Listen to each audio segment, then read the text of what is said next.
कृष्ण दंडवत प्रणाम प्रभु। ओम नमो भगवते वासुदेवाय। ओम नमो भगवते वासुदेवाय। ओम नमो भगवते वासुदेवाय। ओम अज्ञानतिमिरान्धस्य ज्ञानाञ्जनशलाकया चक्षुरुन्मिलितं येन तस्मै श्रीगुरवे नमः। नमो विष्णुपादाय कृष्णप्रेष्ठाय भूतले श्रीमते भक्तिवेदान्तस्वामिनिति नामिने। नमस्ते सारस्वती देवे गौरवाणी प्रचारिणे निर्विशेषशून्यवादी पाश्चात्यदेशतारिणे।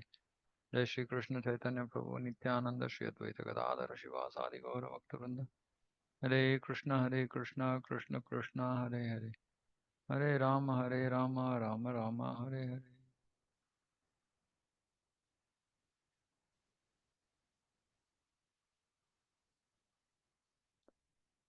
श्री चैतन्य चरितामृत दलीला अध्याय 20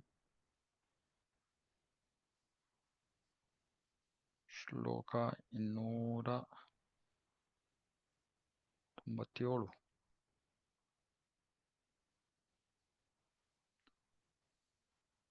ಲೀಲಾವತಾರ. ಶ್ರೀಕೃಷ್ಣನ ಅಸಂಖ್ಯ ಲೀಲಾವತಾರಗಳನ್ನು ಯಾರಿಗೂ ಎಣಿಸುವುದಾಗುವುದಿಲ್ಲ. ಆದರೆ ಮುಖ್ಯವಾದವುಗಳನ್ನಷ್ಟು ನಾನು ವರ್ಣಿಸುತ್ತೇನೆ. ಕೆಲವು ಲೀಲಾವತಾರಗಳಲ್ಲಿ ಮತ್ಸ್ಯಾವತಾರ, ಕೂರ್ಮಾವತಾರ, ಪ್ರಭು ರಾಮಚಂದ್ರ, ಪ್ರಭು ನೃಸಿಂಹ, ಪ್ರಭು ವಾಮನ ಮತ್ತು ಪ್ರಭು ವಿಷ್ಣು ಬರುತ್ತಾರೆ. ಇವುಗಳಿಗೆ ಕೊನೆಯಿಲ್ಲ. ಓ ವಿಶ್ವದೊಡೆಯನೇ, ಯದುಶ್ರೇಷ್ಠನೇ, ಮುಖ್ಯವಾಗಿ ಭೂಭಾರವನ್ನು ಕಡಿಮೆ ಮಾಡಲು ನಿನಗೆ ನಮ್ಮ ಪ್ರಾರ್ಥನೆ.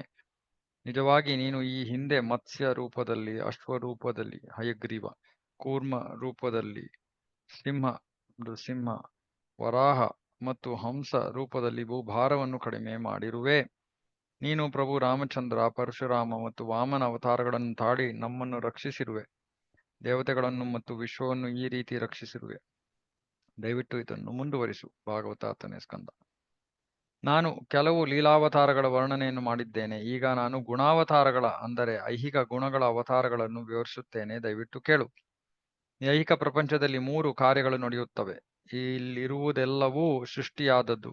ಪ್ರತಿಯೊಂದನ್ನು ಕೆಲವು ಕಾಲ ರಕ್ಷಿಸಿಕೊಂಡಿರುತ್ತಾರೆ ಮತ್ತು ಅಂತಿಮವಾಗಿ ಎಲ್ಲವೂ ವಿಸರ್ಜನೆಯಾಗುತ್ತದೆ, ನಾಶವಾಗುತ್ತದೆ. ಆದ ಕಾರಣ ಪ್ರಭು ತ್ರಿಗುಣಗಳ ನಿಯಂತ್ರಕನೆಂದು ತಾನೇ ಅವತಾರಗಳನ್ನು ತಾಳುತ್ತಾನೆ. ಸತ್ವಗುಣ, ರಜೋಗುಣ ಮತ್ತು ತಮಗುಣ, ಹೀಗೆ ಐಹಿಕ ಪ್ರಪಂಚದ ಕಾರ್ಯಗಳು ನಡೆಯುತ್ತವೆ. ಅವನ ಪುಣ್ಯದ ಕಾರ್ಯಗಳು ಭಕ್ತಿ ಸೇವೆಯೊಂದಿಗೆ ಬೆರೆತಿರುವ ಕಾರಣ ಪ್ರಥಮ ವರ್ಗದ ಜೀವಿಯ ಮನಸ್ಸಿನಲ್ಲಿ ರಜೋಗುಣವು ಪ್ರಭಾವವನ್ನು ಬೀರುತ್ತದೆ.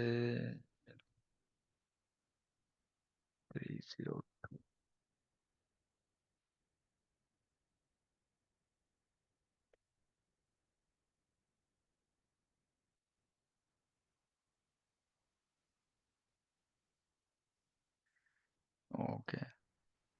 ಭಕ್ತಿ ಮಿಶ್ರ ಕೃತ ಪುಣ್ಯ. ಭಕ್ತಿ ಮಿಶ್ರ ಪುಣ್ಯ. ಭಕ್ತಿ ಮಿಶ್ರ ಪುಣ್ಯ ಅಂದ್ರೆ ಇದು ಮಿಶ್ರ ಭಕ್ತಿ. ಭಕ್ತಿ ಮಿಶ್ರ ಕರ್ಮ. ಭಕ್ತಿ ಮಿಶ್ರ ಕರ್ಮ ಪುಣ್ಯ. ಪುಣ್ಯ ಕರ್ಮದಲ್ಲಿ ಸ್ವಲ್ಪ ಭಕ್ತಿ ಮಿಶ್ರಣವಾಗಿದೆ. ಅಂದ್ರೆ ದೇವಸ್ಥಾನಕ್ಕೆ ಹೋಗ್ತಾರೆ, ಪುಣ್ಯ ಸಂಗ್ರಹ ಮಾಡಕ್ ಹೋಗ್ತಾರೆ, ಆದರೆ ಅದರಲ್ಲಿ ಸ್ವಲ್ಪ ಭಕ್ತಿ ಇದೆ. ಅಂತವರು ಅದು ಮೊದಲ ದರ್ಜೆಯ ಜೀವಿ ಅಂತ ಹೇಳ್ತಿದ್ದಾರೆ. ಮೊದಲ ದರ್ಜೆಯ ಜೀವಿ ಅವನು ರಜೋಗುಣದಿಂದ ಪ್ರಭಾವಿತನಾಗ್ತಾನೆ. ಯಾಕಂದ್ರೆ ದೇವತೆಗಳ ಹತ್ರ ಹೋಗೋದು ಏನಕ್ಕೆ? ಏನೋ ಒಂದು ಪಡ್ಕೊಳಕ್ಕೆ. ಹಾಗಾಗಿ ಆ ದೇವತೆಗಳ ಹತ್ರ ಹೋಗಿ ಏನೋ ಪುಣ್ಯ ಕಾರ್ಯಗಳನ್ನ ಮಾಡ್ತಾ ಇದ್ದಾರೆ, ಅದರಲ್ಲಿ ಸ್ವಲ್ಪ ಭಕ್ತಿ ಇದೆ. ಆದ್ರೂ ಅಂತ ಜೀವಿ ರಜೋಗುಣದಿಂದ ಪ್ರಭಾವಿತನಾಗಿದ್ದಾನೆ ಅಂತ ತಿಳ್ಕೊಬೇಕು. ಅಂತಹ ಜೀವಿಯನ್ನ ಗರ್ಭೋದಕಶಾಹಿ ವಿಷ್ಣು ಸಶಕ್ತಗೊಳಿಸುತ್ತಾನೆ, ಅಥವಾ ಗರ್ಭೋದಕಶಾಹಿ ದ್ವಾರ ಅವನ ಮುಖೇನ ಅವನಿಗೆ ವಿಶೇಷವಾದ ಶಕ್ತಿಗಳನ್ನು ಕೊಡಲಾಗತ್ತೆ. ಈ ರೀತಿಯಲ್ಲಿ ಬ್ರಹ್ಮನಂತಹ ಕೃಷ್ಣನ ಒಂದು ಅವತಾರ, ಬ್ರಹ್ಮನಂತಹ ಕೃಷ್ಣನ ಒಂದು ಅವತಾರ, ಬ್ರಹ್ಮಾಂಡದ ಸೃಷ್ಟಿಗಾಗಿ ಅವನು ಪ್ರಕಟ ಆಗ್ತಾನೆ.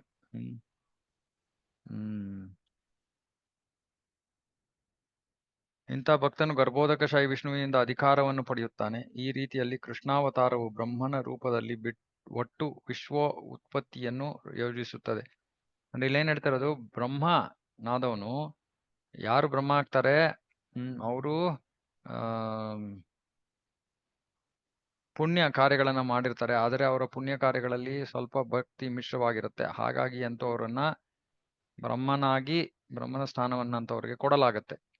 ಅಂತಹ ಜೀವಿ ಅವನು ಗರ್ಭೋದಕಶಾಹಿ ವಿಷ್ಣುವಿನಿಂದ ಸಶಕ್ತಗೊಳ್ತಾನೆ, ಶಕ್ತಿಯನ್ನ ಪಡ್ಕೋತಾನೆ. ಆಮೇಲೆ ಈ ಬ್ರಹ್ಮಾಂಡದ ಸೃಷ್ಟಿಗೆ ಅವನು ಕಾರಣನಾಗ್ತಾನೆ. ಇದು ಕೂಡ ಕೃಷ್ಣನ ಒಂದು ಅವತಾರ. ಸೊ ಇದು ಗುಣ ಅವತಾರ, ಸತ್ವಗುಣದ ಅಥವಾ ರಜೋಗುಣದ ಅವತಾರ.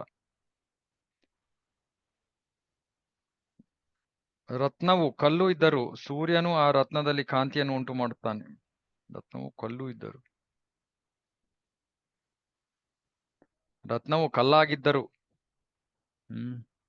ರತ್ನ ಅದು ಕೂಡ ಒಂದು ಕಲ್ಲು, ಆದ್ರೂ ಕೂಡ ಸೂರ್ಯ ಅವನಲ್ಲಿ ಕಾಂತಿಯನ್ನ ಉಂಟು ಮಾಡ್ತಾನೆ. ಅದೇ ರೀತಿಯಲ್ಲಿ ಮೂಲ ದೇವೋತ್ತಮ ಪರಮಪುರುಷ ಗೋವಿಂದ ಒಬ್ಬ ಪುಣ್ಯವಂತ ಜೀವಿಯಲ್ಲಿ ತನ್ನ ವಿಶೇಷ ಶಕ್ತಿಯನ್ನ ಪ್ರಕಟಗೊಳಿಸ್ತಾನೆ. ಆಗ ಆ ಜೀವಿ ಬ್ರಹ್ಮ ಆಗ್ತಾನೆ ಮತ್ತು ಈ ಬ್ರಹ್ಮಾಂಡದ ಕಾರ್ಯಗಳನ್ನ ನಿರ್ವಹಿಸ್ತಾನೆ, ನಿಭಾಯಿಸ್ತಾನೆ.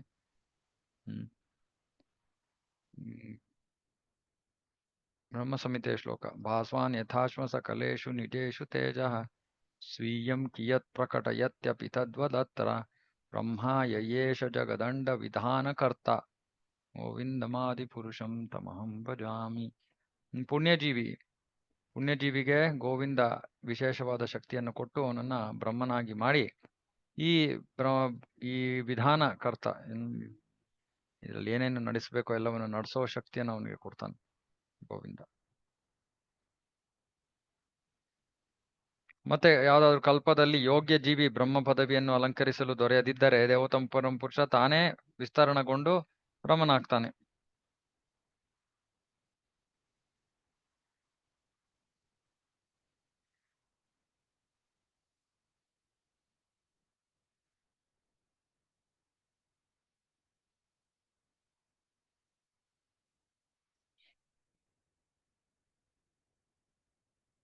ಕೃಷ್ಣ ತನ್ನ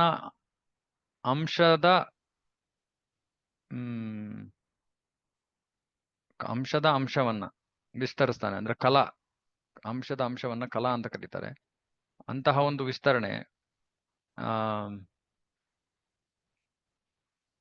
ತಮೋ ಗುಣದ ಸಂಘವನ್ನ ಪಡ್ಕೊಂಡು ರುದ್ರನಾಗಿ ಪ್ರಕಟ ಆಗ್ತಾನೆ. ಪ್ರಳಯಕ್ಕೋಸ್ಕರ ರುದ್ರನಾಗಿ ಪ್ರಕಟ ಆಗ್ತಾನೆ. ಅಂದ್ರೆ ಭಗವಂತ ಕೃಷ್ಣನ ತನ್ನ ಅಂಶವನ್ನ ಅಂದ್ರೆ ತನ್ನ ಕಲಾವನ್ನು ಕೃಷ್ಣ ವಿಸ್ತರಿಸ್ತಾನೆ. ಮತ್ತೆ ತಮೋಗುಣವನ್ನು ಸ್ವೀಕರಿಸಿ ರುದ್ರನ ರೂಪವನ್ನು ತಾಳ್ತಾನೆ.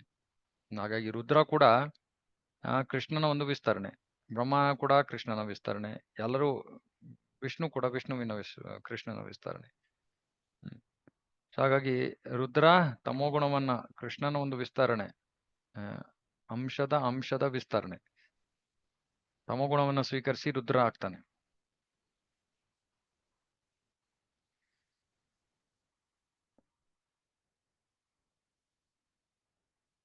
ಮಾಯೆಯ ಸಂಘದಿಂದಾಗಿ ವಿಕಾರಿ ರುದ್ರ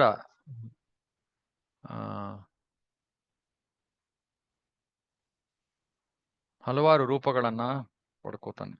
ಮಾಯಾ ಸಂಘದಿಂದ ರುದ್ರ ಶಿವನಿಗೆ ಅನೇಕ ರೂಪಗಳಿವೆ. ರುದ್ರನು ಜೀವತತ್ವದ ಪಾತಳಿಯಲ್ಲಿ, ರುದ್ರ ಜೀವತತ್ವದ ಸ್ತರದಲ್ಲಿ ಇಲ್ಲ, ಅದಕ್ಕಿಂತ ಮಿಗಿಲಾದ ಸ್ಥಾನದಲ್ಲಿದ್ದಾನೆ. ಆದ್ರೂ ಕೂಡ ಅವನು ಕೃಷ್ಣನ ವೈಯಕ್ತಿಕ ವಿಸ್ತರಣೆ ಅಲ್ಲ. ಅವನು ಜೀವಾನು ಅಲ್ಲ, ಆದ್ರೆ ಅವನು ಕೃಷ್ಣನ ವೈಯಕ್ತಿಕ ವಿಸ್ತರಣೆ ಅಲ್ಲ. ಅಂದ್ರೆ ಸ್ವರೂಪ ಅಲ್ಲ, ಕೃಷ್ಣನ ಸ್ವರೂಪ ನಾಹಿ ಕೃಷ್ಣನ ಸ್ವರೂಪ. ಅವನು ಕೃಷ್ಣನ ರೂಪವಲ್ಲ, ಅಂದ್ರೆ ಜೀವಾನು ಅಲ್ಲ. ಹಾಗಾಗಿ ಶಿವ ತತ್ವ ಮಧ್ಯದಲ್ಲಿ, ಜೀವಾನು ಅಲ್ಲ, ಕೃಷ್ಣನೂ ಅಲ್ಲ, ಅಥವಾ ವಿಷ್ಣು ತತ್ವವೂ ಅಲ್ಲ, ಜೀವತತ್ವವೂ ಅಲ್ಲ, ಶಿವತತ್ವ ಬೇರೆ. ಆದ್ರೆ ಕೃಷ್ಣನ ಅಂಶದ ವಿಸ್ತರಣೆ ರುದ್ರ. ಸೊ ಹಾಗಾಗಿ ಅವನು ವಿಷ್ಣುವಿನ ಕೃಷ್ಣನ ಸ್ಥಾನದಲ್ಲಿಲ್ಲ.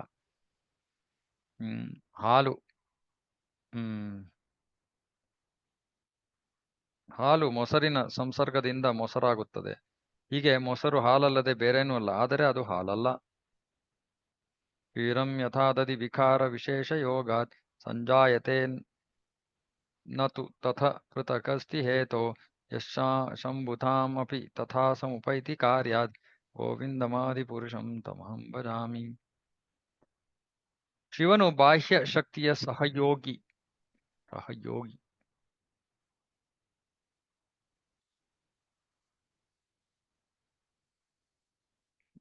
ಬಾಹ್ಯ ಶಕ್ತಿ ಅಂದ್ರೆ ಮಾಯೆಯ ಸಂಘವನ್ನು ಮಾಡ್ತಾನೆ. ಅದರಿಂದ ಅವನು ಅಂಧಕಾರದ ಐಹಿಕ ಗುಣಗಳಲ್ಲಿ ಬೆರೆತಿದ್ದಾನೆ. ಆ ಅದರಲ್ಲಿ ತಲ್ಲೀನನಾಗಿದ್ದಾನೆ. ತಮೋಗುಣದಲ್ಲಿ ಅವನು ತಲ್ಲೀನನಾಗಿದ್ದಾನೆ. ಯಾಕಂದ್ರೆ ಶಿವ ಭೌತಿಕ ಬಾಹ್ಯ ಶಕ್ತಿಯನ್ನ ಸ್ಪರ್ಶಿಸ್ತಾನೆ, ಅದರ ಸಂಘವನ್ನ ಮಾಡ್ತಾನೆ. ಹಾಗಾಗಿ ಅವನು ಅಂಧಕಾರದಲ್ಲಿ ಮುಳುಗು ಹೋಗಿದ್ದಾನೆ. ಆದ್ರೆ ವಿಷ್ಣು ಮಾಯೆಗೆ ಮತ್ತೆ ಮಾಯೆಯ ಗುಣಲಕ್ಷಣಗಳಿಗೆ ಅತೀತನಾದವನು. ಹಾಗಾಗಿ ಅವನು ದೇವೋತ್ತಮ ಪರಮ ಪುರುಷ. ರುದ್ರ ಶಿವ ಅವನು ಬಾಹ್ಯ ಶಕ್ತಿಯ ಸಂಘ ಮಾಡೋದ್ರಿಂದ ಅವನು ವಿಷ್ಣುವಿನ ಸ್ಥಾನದಲ್ಲಿ ಇಲ್ಲ. ವಿಷ್ಣುವಿನಿಂದ ಕೃಷ್ಣನಿಂದ ಬಂದಿದ್ರು ಕೂಡ ಅವನ ಸ್ಥಾನದಲ್ಲಿ ಇಲ್ಲ. ಅವನು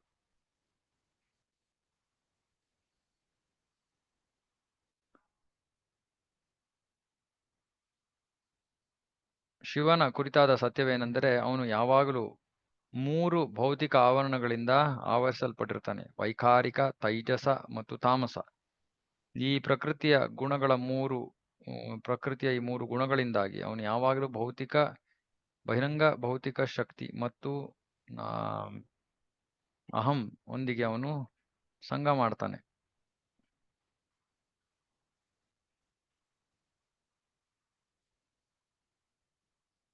ಆದರೆ ಶ್ರೀಹರಿ ಅವನು ಈ ಭೌತಿಕ ಪ್ರಕೃತಿಯ ವ್ಯಾಪ್ತಿಯನ್ನ ಮೀರಿರುವವನು. ಹಾಗಾಗಿ ಅವನು ಪರಮ ಆಧ್ಯಾತ್ಮಿಕ ಪುರುಷ.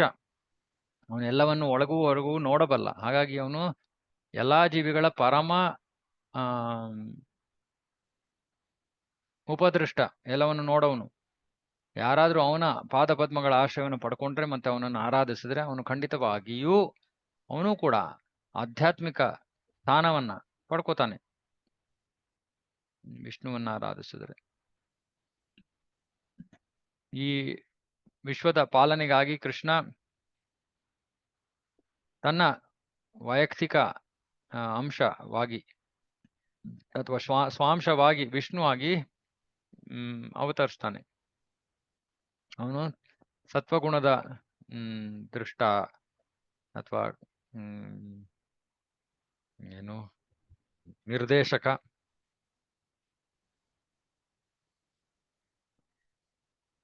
ಮತ್ತೆ ಆದ ಕಾರಣ ಐಹಿಕ ಶಕ್ತಿಗೆ ಅತೀತನಾಗಿರೋನು.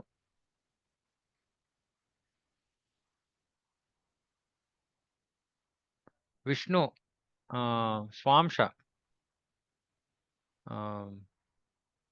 ಕೃಷ್ಣ ಸಮ ಪ್ರಾಯ ಅಂದ್ರೆ ಬಹುಶಃ ಅಥವಾ ಹೆಚ್ಚು ಕಡಿಮೆ ಕೃಷ್ಣನಿಗೆ ಸಮ. ಆದ್ರೆ ಕೃಷ್ಣನಿಗೆ ಸಮ ಅಲ್ಲ ವಿಷ್ಣು. ಆದ್ರೆ ಅವನು ಸ್ವಾಂಶ, ಕೃಷ್ಣನ ಸ್ವಾಂಶ. ಆದ್ರೆ ಅವನು ಐಶ್ವರ್ಯಗಳಿಂದ ತುಂಬಿದ್ದಾನೆ. ಕೃಷ್ಣ ಮೂಲ ಪುರುಷ, ವಿಷ್ಣು ಅವನ ವೈಯಕ್ತಿಕ ವಿಸ್ತರಣೆ ಅಥವಾ ಅವನ ಸ್ವಾಂಶ. ಇದು ಎಲ್ಲಾ ವೈದಿಕ ಶಾಸ್ತ್ರಗಳ ಹೇಳಿಕೆ. ಬೆಂಗಾಲಿಯಲ್ಲಿ ಇದೆ, ಆದ್ರೆ ಇಲ್ಲಿ ಚೈತನ್ಯ ಮಹಾಪ್ರಭುನೇ ಹೇಳ್ತಾ ಇರೋದ್ರಿಂದ ಕೃಷ್ಣ ನಿಗೆ ಅವನು ಹೆಚ್ಚು ಕಡಿಮೆ ಸಮ. ಯಾಕಂದ್ರೆ 64 ಗುಣಗಳು ಕೃಷ್ಣನಲ್ಲಿದೆ, ವಿಷ್ಣುವಿನಲ್ಲಿ 60 ಗುಣಗಳಿವೆ. ಹಾಗಾಗಿ ಅವನು ಸ್ವಾಂಶವಾಗಿದ್ರು ಕೂಡ ಅವನು ಕೃಷ್ಣ ಮೂಲ ಪುರುಷ.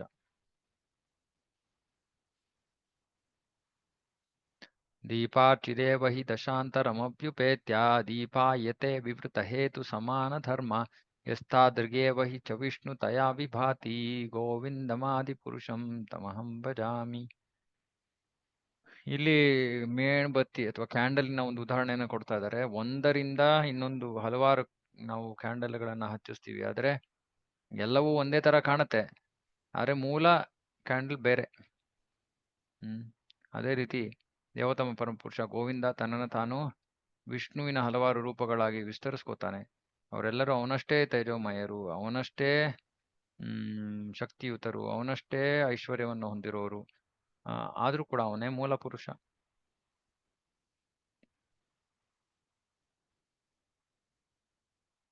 ತೀರ್ಮಾನ ಅಂದ್ರೆ ಬ್ರಹ್ಮ ಶಿವ ಸುಮ್ಮನೆ ಭಕ್ತಾವತಾರ.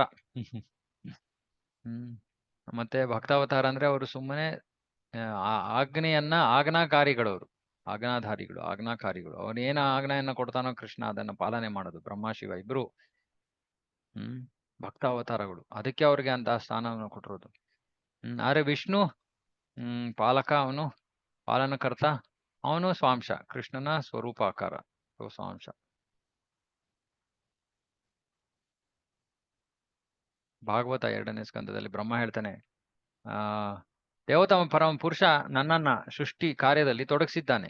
ಅವನ ಆಜ್ಞೆಗಳನ್ನ ಪಾಲನೆ ಮಾಡ್ತಾ ಶಿವ ಅದನ್ನ ನಾಶ ಮಾಡ್ತಾನೆ. ದೇವತಮ ಪರಮ ಪುರುಷ ತಾನೇ ಕ್ಷೀರೋದಕಶಾಯಿ ವಿಷ್ಣು ಆಗಿ ಭೌತಿಕ ಪ್ರಕೃತಿಯ ಎಲ್ಲ ಕಾರ್ಯಗಳ ಪಾಲನೆಯನ್ನ ಮಾಡ್ತಾನೆ. ಹೀಗೆ ಈ ಭೌತಿಕ ಪ್ರಕೃತಿಯ ತ್ರಿಗುಣಗಳ ಪರಮ ನಿಯಂತ್ರಕನೆಂದರೆ ಭಗವಾನ್ ವಿಷ್ಣು ಅಂತ ಬ್ರಹ್ಮ ಹೇಳ್ತಾ ಇದ್ದಾನೆ.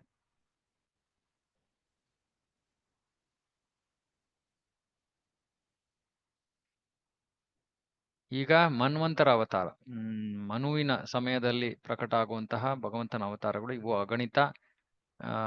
ಯಾರು ಈ ಅವತಾರಗಳನ್ನು ಎಣಿಸೋಕೆ ಸಾಧ್ಯ ಇಲ್ಲ.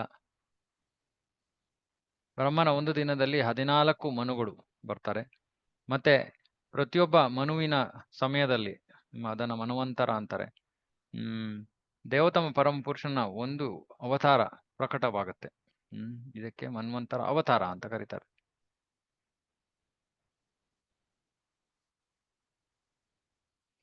ಹಾಗಾಗಿ 14 ಮನ್ವಂತರ ಅವತಾರಗಳು ಬ್ರಹ್ಮನ ಒಂದು ದಿನದಲ್ಲಿ, 421 ತಿಂಗಳಲ್ಲಿ, 5041 ವರ್ಷದಲ್ಲಿ. ಬ್ರಹ್ಮನ 100 ವರ್ಷಗಳಲ್ಲಿ 5,04,000 ಮನ್ವಂತರ ಅವತಾರಗಳು ಪ್ರಕಟವಾಗುತ್ತವೆ. ಇದು ಒಂದು ಬ್ರಹ್ಮಾಂಡದ ಮನ್ವಂತರ ಅವತಾರ. ಮತ್ತೆ ಅಗಣಿತ ಬ್ರಹ್ಮಾಂಡಗಳಿರುವಾಗ ಎಷ್ಟು ಮನ್ವಂತರ ಅವತಾರಗಳಿವೆ ಅನ್ನೋದನ್ನ ಒಬ್ಬ ವ್ಯಕ್ತಿ ಯೋಚನೆ ಮಾಡಬಹುದು.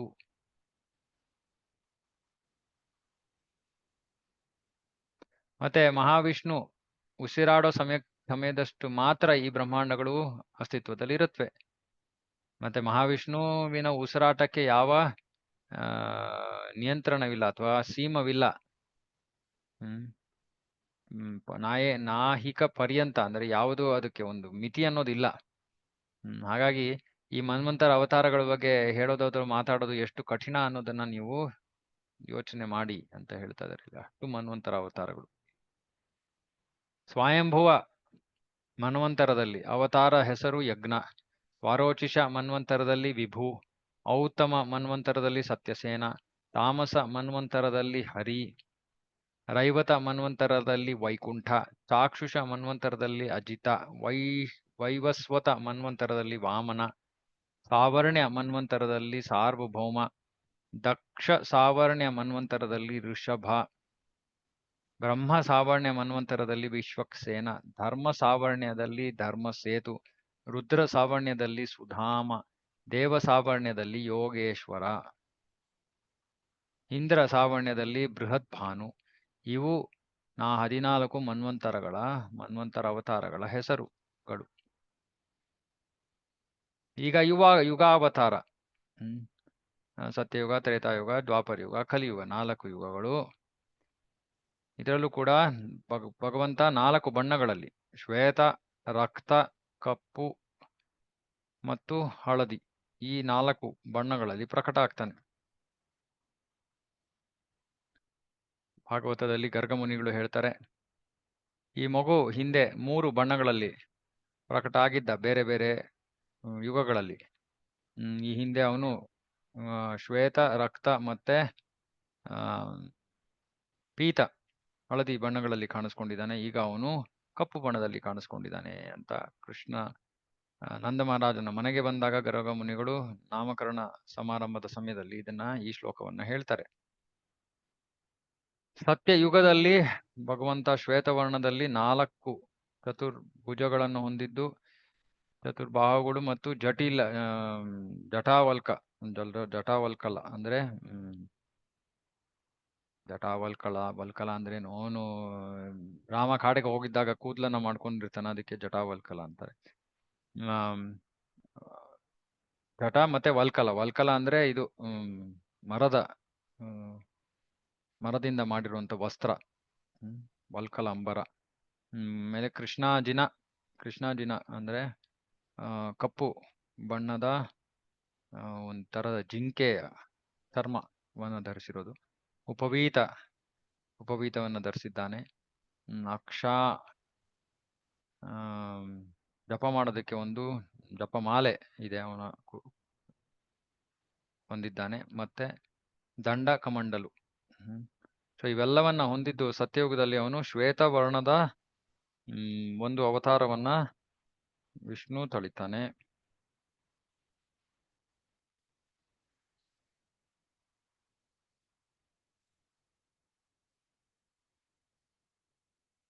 ಸತ್ಯಯುಗದಲ್ಲಿ ಪ್ರಭು ಬಿಳಿ ಬಣ್ಣದ ದೇಹದಲ್ಲಿ ಇದ್ದನು. ಅವನಿಗೆ 4 ಕೈಗಳು, ಜಟಿಲು ಇದ್ದಿತು. ಅವನು ಗಿಡದ ತೊಗಟೆಯನ್ನು ಧರಿಸಿದ್ದನು ಮತ್ತು ಕಪ್ಪು ಕೃಷ್ಣಾಜಿನವನ್ನು ಹೊಂದಿದ್ದ. ಅವನು ಯಜ್ಞೋಪವೀತವನ್ನು ಧರಿಸಿದ್ದನು ಮತ್ತು ರುದ್ರಾಕ್ಷಿ ಮಣಿಗಳ ಮಾಲೆ ಅಂತ ಇಲ್ಲಿ ಹಾಕಿಲ್ಲ, ಇವರು ರುದ್ರಾಕ್ಷಿ ಅಂತ ಮಾಡ್ಬಿಡ್ಯಾರೆ. ಜಪ ಮಾಡೋದಕ್ಕೆ ಒಂದು ಮಾಲೆ ಅಷ್ಟೇ. ಅವನು ಕೈಯಲ್ಲಿ ದಂಡ ಕಮಂಡಲುಗಳನ್ನು ಹಿಡಿದಿದ್ದು ಬ್ರಹ್ಮಚಾರಿಯಾಗಿದ್ದನು. ಓಕೆ ರುದ್ರಾಕ್ಷ ಇದೆ ಅನುವಾದದಲ್ಲಿ ರುದ್ರಾಕ್ಷ ಅಂತ ಬರ್ತಿದ್ರು. ಓಕೆ. ಪ್ರಭು ಶ್ವೇತಾವತಾರದಲ್ಲಿ ಧಾರ್ಮಿಕ ತತ್ವಗಳನ್ನು ಮತ್ತು ಧ್ಯಾನವನ್ನು ಬೋಧಿಸಿದನು. ಅವನು ಕರ್ದಮ ಋಷಿಗೆ ಅನುಗ್ರಹ ಮಾಡಿದನು. ಈ ರೀತಿ ಅವನು ಅವ್ಯಾಜ ಕರುಣೆಯನ್ನು ತೋರಿಸಿದನು. ಇದು ಸತ್ಯಯುಗದ ಯುಗ ಅವತಾರ. ಸತ್ಯಯುಗದಲ್ಲಿ ಜನರು ಸಾಮಾನ್ಯವಾಗಿ ಆಧ್ಯಾತ್ಮಿಕ ಜ್ಞಾನದಲ್ಲಿ ಮುಂದುವರಿದಿದ್ದು ಸಹಜವಾಗಿ ಕೃಷ್ಣ ಧ್ಯಾನವನ್ನು ಮಾಡಬಲ್ಲವರಾಗಿದ್ದರು. ತ್ರೇತಾಯುಗದಲ್ಲಿ ಜನರ ವೃತ್ತಿ ಕರ್ಮವು ದೊಡ್ಡ ಯಜ್ಞಗಳನ್ನು ಮಾಡುವುದೇ ಆಗಿದ್ದಿತು. ಇದನ್ನು ದೇವೋತ್ತಮ ಪರಮ ಪುರುಷನು ತನ್ನ ಕೆಂಪು ಅವತಾರದಲ್ಲಿ ಪ್ರೇರಣೆ ಮಾಡಿದ.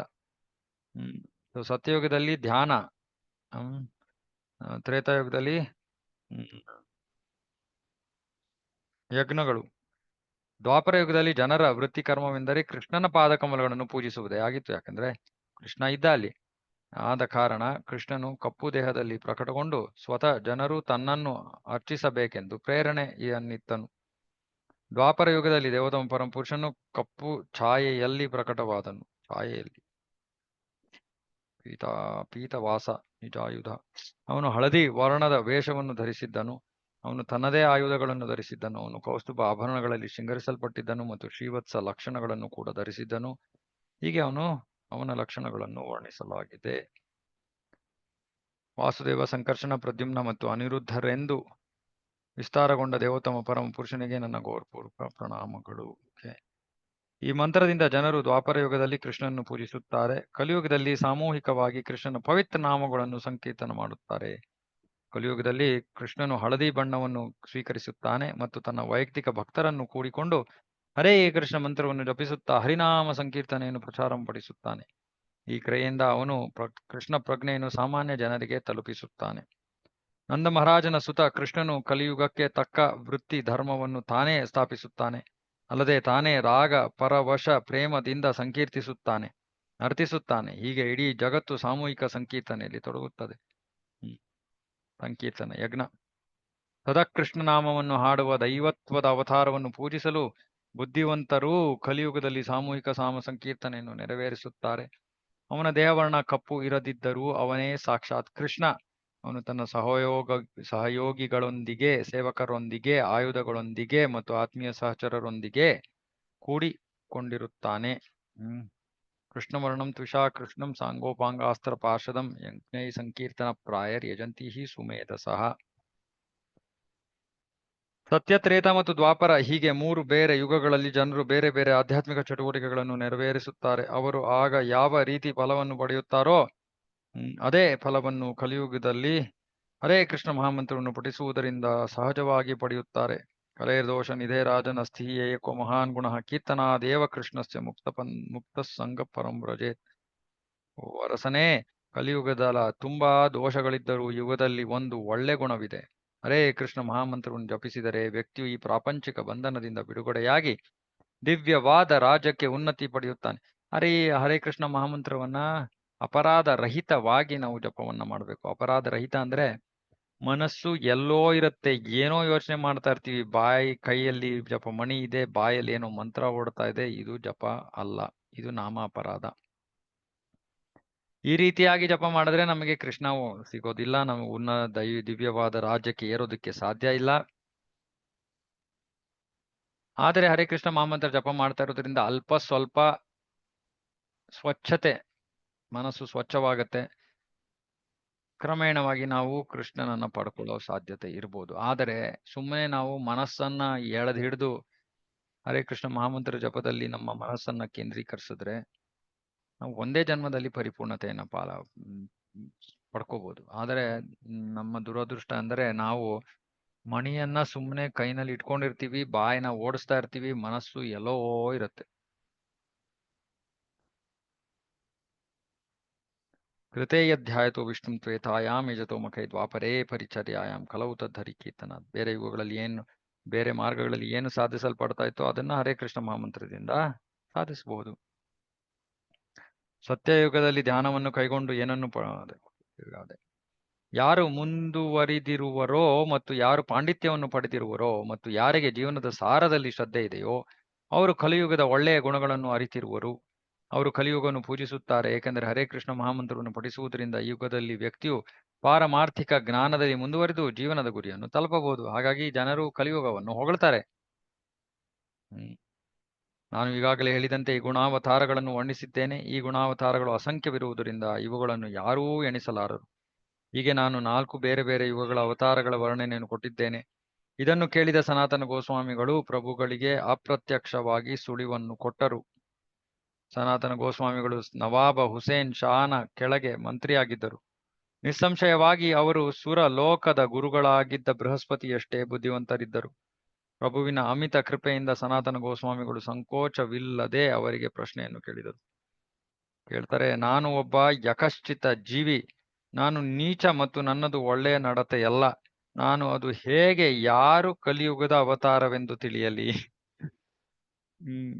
ಬಹಳ ಬುದ್ಧಿವಂತರು ಸನಾತನರು. ಅವರಿಗೆ ಗೊತ್ತಿತ್ತು ಚೈತನ್ಯ ಮಹಾಪ್ರಭುಗಳೇ ಕೃಷ್ಣ ಕಲಿಯುಗದಲ್ಲಿ ಪ್ರಕಟ ಆಗಿರೋದು ಅಂತ. ಆದ್ರೆ ಇವರು ಇಷ್ಟೊಂದೆಲ್ಲ ಯುಗ ಅವತಾರಗಳ ಬಗ್ಗೆ ಹೇಳ್ತಾ ಇದಾರಲ್ಲ, ಕಪ್ಪು ಬಣ್ಣದ ಅವತಾರವನ್ನು ವರ್ಣಿಸಿದ್ರು, ಸಂಕೀರ್ತನೆಗೆ ಇರುವಂತಹ ಅವತಾರವನ್ನು ವರ್ಣಿಸಿದ್ರು. ಆದ್ರೆ ಯಾರವರು ಅಂತ ಕೇಳ್ತಾ ಇದ್ರೆ, ನಾನು ಯಕಶ್ಚಿತ ಜೀವಿ, ನಾನು ತುಚ್ಛ ಜೀವಿ, ಕ್ಷುಲ್ಲಕ ಜೀವಿ, ನನಗೆ ಇವೆಲ್ಲ ಏನು ಗೊತ್ತಾಗಲ್ಲ, ನಾನು ಒಳ್ಳೆ ನಡತೆನೂ ಇಲ್ಲ. ಹಾಗಾಗಿ ಕಲಿಯುಗದ ಅವತಾರ ಯಾರು ಹೇಗ್ ತಿಳಿಲಿ ನಾನು?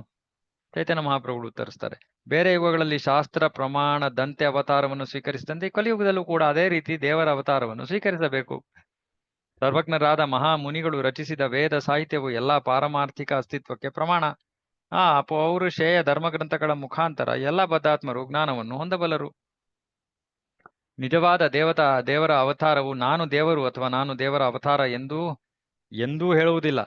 ಎಲ್ಲವನ್ನೂ ತಿಳಿದವರಾದ ಮಹಾ ಋಷಿಗಳಾದ ವ್ಯಾಸ ದೇವರು ಶಾಸ್ತ್ರಗಳಲ್ಲಿ ಅವತಾರಗಳ ಲಕ್ಷಣಗಳನ್ನು ದಾಖಲಿಸಿದ್ದಾರೆ. ಸ್ವರೂಪ ಲಕ್ಷಣ ಮತ್ತು ತಟಸ್ಥ ಲಕ್ಷಣಗಳಾದ ಇವೆರಡರಿಂದ ಮಹಾಮುನಿಗಳು ವಸ್ತುಗಳನ್ನು ತಿಳಿಯುತ್ತಾರೆ. ದೇಹದ ಲಕ್ಷಣಗಳು, ಸ್ವಭಾವ ಮತ್ತು ರೂಪಗಳು ಅವನ ಸ್ವಂತ ಲಕ್ಷಣಗಳು. ಅವನ ಚಟುವಟಿಕೆಗಳ ಜ್ಞಾನವು ತಟಸ್ಥ ಲಕ್ಷಣಗಳನ್ನು ಒದಗಿಸುತ್ತದೆ.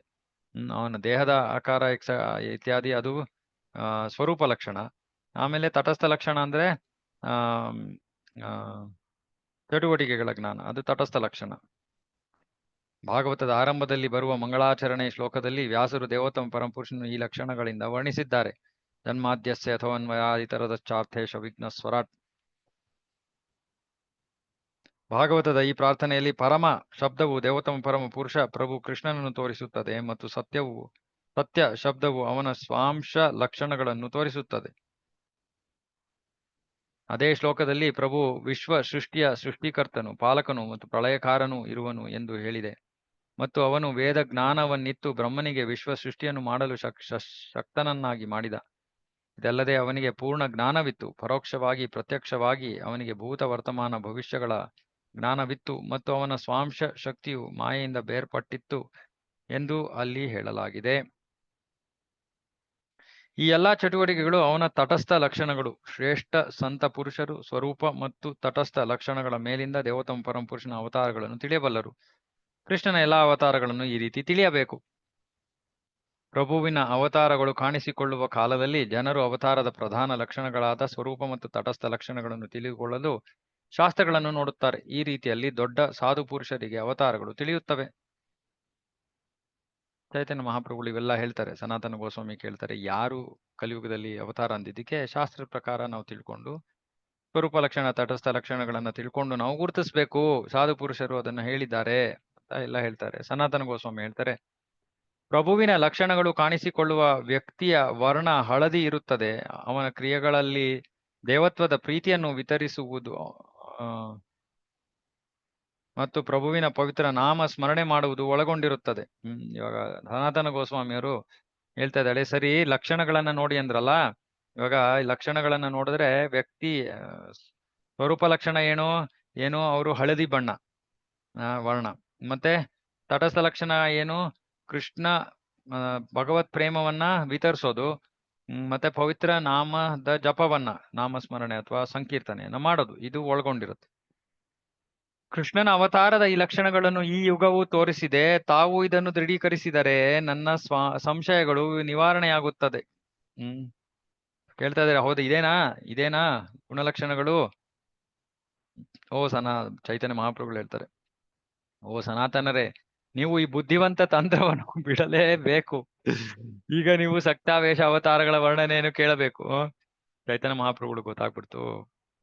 ಇವಾಗ ಸನಾತನ ಗೋಸ್ವಾಮಿ ಅವ್ರ ಹತ್ರ ನಿಲ್ಲಿಸಿ, ನೀವೇ ಅಲ್ವಾ ಅವತಾರ ಅಂತ ಹೇಳ್ತಾರೆ ಅಂತ ಗೊತ್ತು, ಅದಕ್ಕೆ ಸಾಕು ನಿಮ್ಮ ಬುದ್ಧಿವಂತಿಕೆಯನ್ನ ನಿಲ್ಲಿಸಿ, ಇವಾಗ ನಾನು ಶಕ್ತ್ಯಾವೇಶ ಅವತಾರಗಳ ವರ್ಣನೆಯನ್ನು ಮಾಡ್ತೀನಿ ಅಂತ ಹೇಳ್ತಾ ಇದ್ದಾರೆ.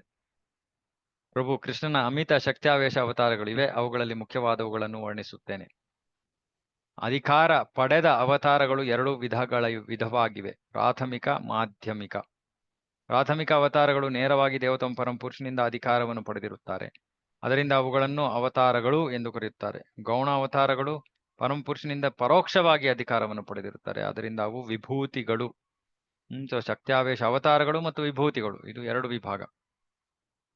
ಕೆಲವು ಶಕ್ತ್ಯಾವೇಶ ಅವತಾರಗಳೆಂದರೆ 4 ಕುಮಾರರು, ನಾರದ, ಮಹಾರಾಜ ಪೃಥು ಮತ್ತು ಪರಶುರಾಮ. ಜೀವಿಯು ಪ್ರಭು ಬ್ರಹ್ಮನಾಗಿ ಕಾರ್ಯವನ್ನು ನೆರವೇರಿಸಲು ಅಧಿಕಾರವನ್ನು ಪಡೆದಾಗ ಅವನನ್ನು ಶಕ್ತ್ಯಾವೇಶ ಅವತಾರವೆಂದು ಗಣಿಸುತ್ತಾರೆ. ಬ್ರಹ್ಮನು ಕೂಡ ಶಕ್ತ್ಯಾವೇಶ. ಪ್ರಭು ಶೇಷನು ಆಧ್ಯಾತ್ಮಿಕ ವಿಶ್ವವಾದ ವೈಕುಂಠದಲ್ಲಿ, ಐಹಿಕ ವಿಶ್ವದಲ್ಲಿ ಪ್ರಭು ಅನಂತನು. ಓಹೋ, ಶೇಷ ಆಧ್ಯಾತ್ಮಿಕ ವಿಶ್ವವಾದ ವೈಕುಂಠದಲ್ಲಿ ಇರ್ತಾನೆ. ಓಕೆ. ಐಹಿಕ ವಿಶ್ವದಲ್ಲಿ ಪ್ರಭು ಅನಂತ, ಅಸಂಖ್ಯ ಗ್ರಹಗಳನ್ನು ತನ್ನ ಹೆಡೆಯ ಮೇಲೆ ಹೊತ್ತಿರುತ್ತಾನೆ. ಅವುಗಳಲ್ಲಿ 2 ಪ್ರಾಥಮಿಕ ಅಧಿಕಾರ ಪಡೆದ ಅವತಾರಗಳು ಇರುತ್ತವೆ. ಬೇರೆಯವುಗಳನ್ನು ಎಣಿಸುವ ಅವಶ್ಯಕತೆ ಇರುವುದಿಲ್ಲ, ಕಾರಣ ಅವು ಅಸಂಖ್ಯವಿವೆ.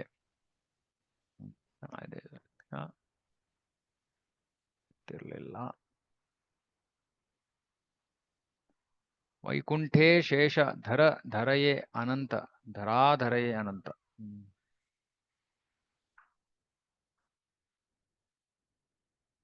ಓಕೆ, ಇವು ಮುಖ್ಯ ಆವೇಶ ಅವತಾರಗಳು. ಓಕೆ, ವೈಕುಂಠದಲ್ಲಿ ಶೇಷ.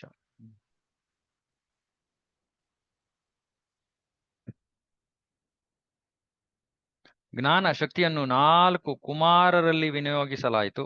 ಅವರು ಜ್ಞಾನ ಶಕ್ತ್ಯಾವೇಶ ಅವತಾರ, ಜ್ಞಾನಶಕ್ತಿ, ನಾರದರು ಭಕ್ತಿ ಶಕ್ತಿ, ಬ್ರಹ್ಮ ಸೃಷ್ಟಿ ಶಕ್ತಿ, ಅನಂತ ಭೂಧಾರಣ ಶಕ್ತಿ, ಶೇಷ ಸೇವನ ಶಕ್ತಿ, ಪೃಥು ಪಾಲನ ಶಕ್ತಿ, ಪರಶುರಾಮ ದುಷ್ಟನಾಶಕ ವೀರ್ಯ ಸಂಚಾರಣ ಶಕ್ತಿ. ಬೇರೆ ಬೇರೆ ತರಹದ ಶಕ್ತಿಗಳು. ಯಾವಾಗ ಪ್ರಭು ಒಬ್ಬರಲ್ಲಿ ತನ್ನ ವಿವಿಧ ಶಕ್ತಿಗಳ ಅಂಶದಿಂದ ಇರುತ್ತಾನೋ ಆಗ ಪ್ರಭುವನ್ನು ಪ್ರತಿನಿಧಿಸುವ ಜೀವಿಯನ್ನು ಶಕ್ತ್ಯಾವೇಶ ಅವತಾರ ಅಥವಾ ವಿಶೇಷ ಶಕ್ತಿಯಿಂದ ವಿನಿಯೋಗಿಸಲ್ಪಟ್ಟವನು ಎಂದು ಕರೆಯುತ್ತಾರೆ. ಓಕೆ. ಭಗವದ್ಗೀತೆ 11ನೇ ಅಧ್ಯಾಯದಲ್ಲಿ ವಿವರಿಸಿದಂತೆ ಕೃಷ್ಣನು ತಾನೇ ವಿಶ್ವದ ತುಂಬಾ ವಿಶೇಷ ಶಕ್ತಿಯಾದ ವಿಭೂತಿಯಿಂದ ಅನೇಕ ವ್ಯಕ್ತಿಗಳಲ್ಲಿ ಪಸರಿಸಿದನು. ಅನೇಕ ವ್ಯಕ್ತಿಗಳಲ್ಲಿ.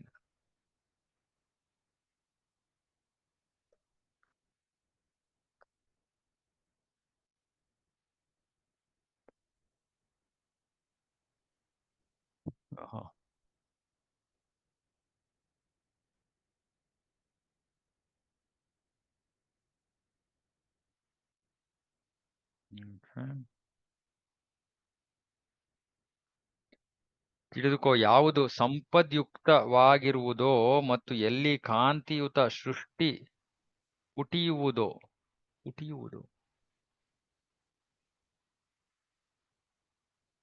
ಯದ್ಯದ್ವಿಭೂತಿಮತ್ ಸತ್ವಂ ಶ್ರೀಮದೂರ್ಜಿತಮೇವ ವಾ ತತ್ತದೇವಾವಗಚ್ಚತ್ವಂ ಮಮ ತೇಜೋಂಶ ಸಂಭವಂ. ಎಲ್ಲ ವಿಭೂತಿಯಿಂದ ತುಂಬಿರುವಂಥದ್ದು, ಶ್ರೀಮತ್ ಸುಂದರವಾದದ್ದು,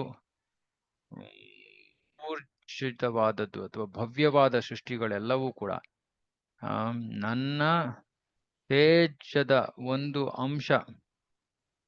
ಅಂಶದಿಂದ ಹೊರಹೊಮ್ಮಿವೆ. ಅಂದ್ರೆ ಎಲ್ಲವೂ ಕೂಡ ಕೃಷ್ಣ ಹೇಳ್ತಾ ಇದ್ದಾನೆ, ಮಮ ತೇಜ ಅಂಶ ಸಂಭವಂ. ಈ ಎಲ್ಲ ಐಶ್ವರ್ಯಯುತವಾದದ್ದು, ಸುಂದರವಾದದ್ದು, ಭವ್ಯವಾದ ಸೃಷ್ಟಿಗಳೆಲ್ಲವೂ ಕೂಡ ನನ್ನ ತೇಜದ ಅಂಶದಿಂದ ಸಂಭವವಾಗಿದೆ ಅಥವಾ ಪ್ರಕಟವಾಗಿವೆ.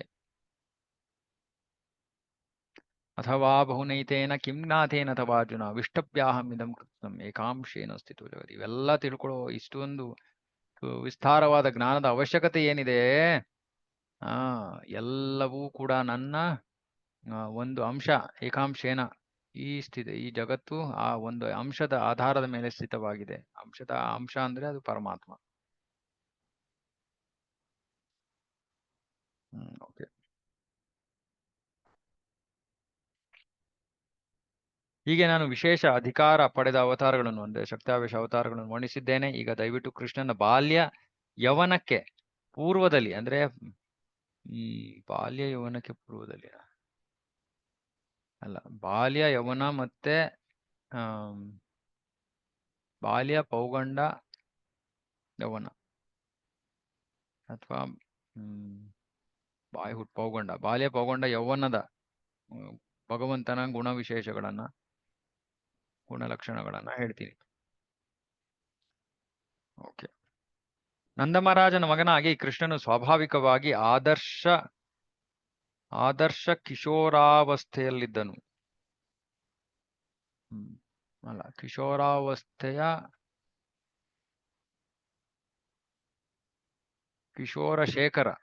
ಕಿಶೋರಶೇಖರ ಅಂದ್ರೆ ಕಿಶೋರರಲ್ಲಿ ಅತ್ಯುತ್ತಮನಾದವನು.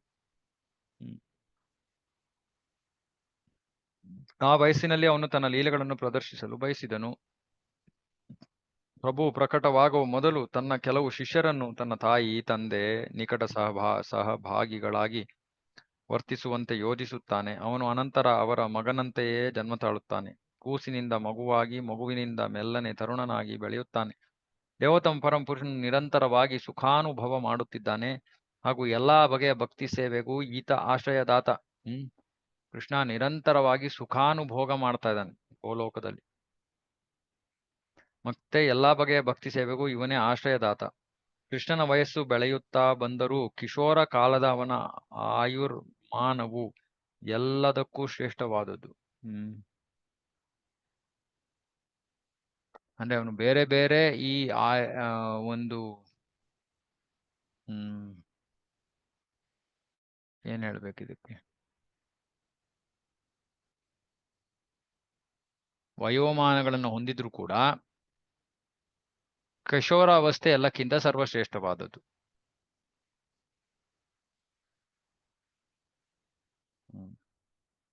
ಕೃಷ್ಣನು ಪ್ರಕಟನಾದಾಗ ಕೊಲ್ಲುವುದರಿಂದ ಮೊದಲು ಮಾಡಿಕೊಂಡು ಎಲ್ಲಾ ಲೀಲೆಗಳನ್ನು ಕ್ಷಣ ಕ್ಷಣಕ್ಕೂ ಪ್ರದರ್ಶಿಸುತ್ತಾನೆ. ಈ ಲೀಲೆಗಳೆಲ್ಲವನ್ನು ನಿರಂತರವಾಗಿ ಒಂದರ ಅನಂತರ ಒಂದರಂತೆ ತೋರುತ್ತಾನೆ. ಅಸಂಖ್ಯ ವಿಶ್ವಗಳಲ್ಲಿಯ ಒಂದರಲ್ಲಿ ಕೃಷ್ಣ ಲೀಲೆಗಳು ಒಂದರ ಮೇಲೆ ಒಂದು ಕ್ಷಣದಿಂದ ಕ್ಷಣಕ್ಕೆ ಪ್ರಕಟಗೊಳ್ಳುತ್ತವೆ. ಇಂಪಾರ್ಟೆಂಟ್ ಇದು. ಕಾನ್ಸಿಕ್ಯೂಟಿವ್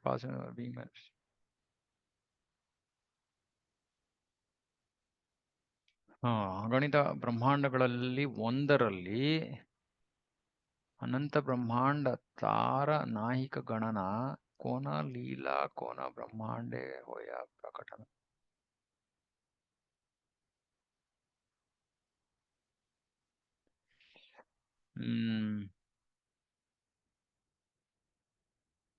ಯಾವುದೋ ಒಂದು ಲೀಲೆ ಯಾವುದೋ ಒಂದು ಬ್ರಹ್ಮಾಂಡದಲ್ಲಿ ಪ್ರತಿಯೊಂದು ಕ್ಷಣದಲ್ಲೂ ಪ್ರಕಟ ಆಗ್ತಾ ಇದೆ.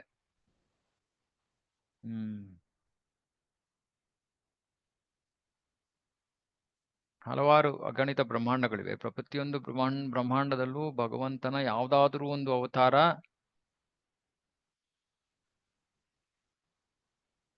ಯಾವ್ದಾದ್ರು ಒಂದು ಲೀಲೆ ನಡೀತಾ ಇದೆ ಅಂತ. ಪ್ರತಿ ಕ್ಷಣದಲ್ಲೂ.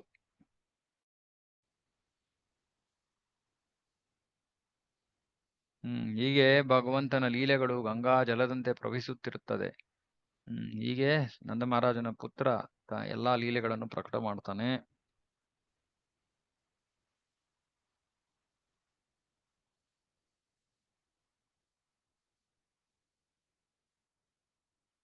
ಕೃಷ್ಣನು ತನ್ನ ಕಿಶೋರಾವಸ್ಥೆಯ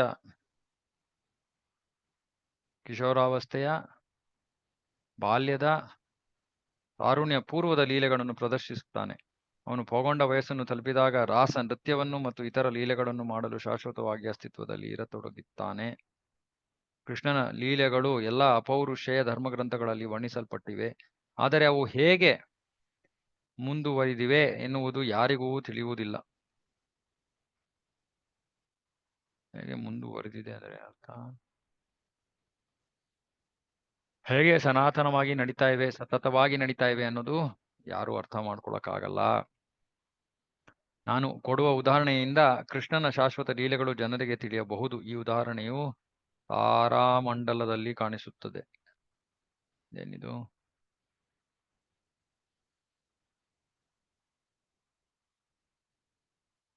ಝೋಡಿಯಾಕ್, ಜ್ಯೋತಿ ಚಕ್ರ, ತಾರಾಮಂಡಲ. ಓಕೆ. ಸೂರ್ಯನು ತಾರಾಮಂಡಲದಲ್ಲಿ ಹಗಲಿರುಳು ಸುತ್ತುತ್ತಾನೆ. ಸಪ್ತ ದ್ವೀಪಗಳ ಮಧ್ಯದ ಸಾಗರಗಳನ್ನು ಒಂದಾದ ಮೇಲೆ ಒಂದರಂತೆ ದಾಟುತ್ತಾನೆ. ಓಕೆ. ವೇದ ಖಗೋಳ ವಿಜ್ಞಾನದ ಗಣನೆ ಪ್ರಕಾರ ಸೂರ್ಯನ ಪ್ರದಕ್ಷಿಣೆಗೆ 60 ದಂಡಗಳು ಮತ್ತು ಇದನ್ನು 3600 ಪಳಗಳಲ್ಲಿ ವಿವರಿಸಲಾಗಿದೆ. ಓಕೆ. ಸೂರ್ಯನು ಹಂತ ಹಂತವಾಗಿ 60 ಪಳಗಳು ಏರುತ್ತಾನೆ. ಸಮಯ ಇದು. 60 ಪಳಗಳು ಒಂದು ದಂಡಕ್ಕೆ ಸಮ. 8 ದಂಡಗಳು ಒಂದು ಪ್ರಹರಕ್ಕೆ ಸಮ. ಹಗಲು ಮತ್ತು ರಾತ್ರಿ 8 ಪ್ರಹರಗಳಾಗಿ ವಿಭಜಿಸಲ್ಪಟ್ಟಿದೆ. 4 ಹಗಲಿನ ಸಮಯದಲ್ಲಿ, 4 ರಾತ್ರಿಯ ಸಮಯದಲ್ಲಿ. 8 ಪ್ರಹರಗಳ ಬಳಿಕ ಸೂರ್ಯ ಮತ್ತೆ ಉಗಮಿಸುತ್ತಾನೆ. ಓಕೆ. ಸೂರ್ಯನಿಗೊಂದು ಕಕ್ಷೆ ಇರುವಂತೆ ಕೃಷ್ಣನ ಒಂದರ ಮೇಲೆ ಒಂದು ಪ್ರಕಟಗೊಳ್ಳುವ ಲೀಲೆಗಳಿಗೂ ಒಂದು ಕಕ್ಷೆ ಇದೆ. ಓಹೋ.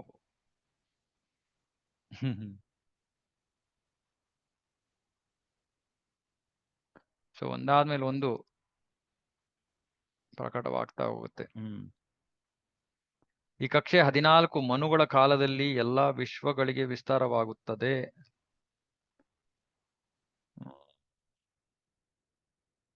ಎಲ್ಲ ವಿಶ್ವಗಳಲ್ಲಿ ಅಂದ್ರೆ ಏನರ್ಥ? ಕಕ್ಷೆ ಬ್ರಹ್ಮಾಂಡ ಮಂಡಲ. ಬ್ರಹ್ಮಾಂಡ ಮಂಡಲದಲ್ಲಿ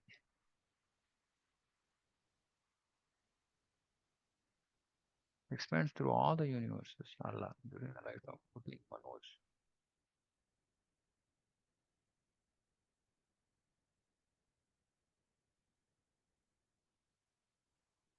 All the universes.